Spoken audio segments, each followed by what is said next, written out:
دیکھو ربیع الاول کے بارے میں لوگ اکثر ایک سوال پوچھتے ہیں کہ عید میلاد النبی منانا، اس میں جشن کرنا، نبی صلی اللہ علیہ وسلم کی آمد پہ خوشی منانا، یہ اسلام میں کیسا ہے؟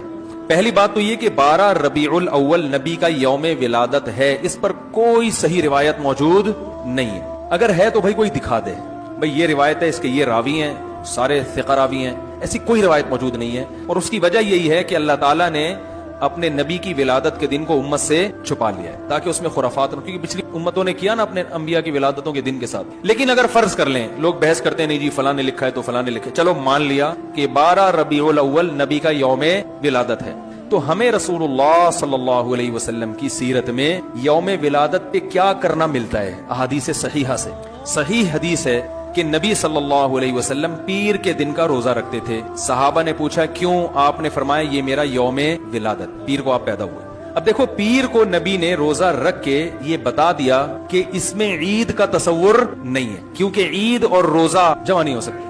اب اس کو سیلیبریٹ نہیں کیا جا سکتا۔ جس دن روزہ ہو جائے گا نا، اب وہ سیلیبریٹ کرنا اس کو ممکن ہے ہی نہیں، اس میں جشن کا تصور ہی ختم ہو گیا۔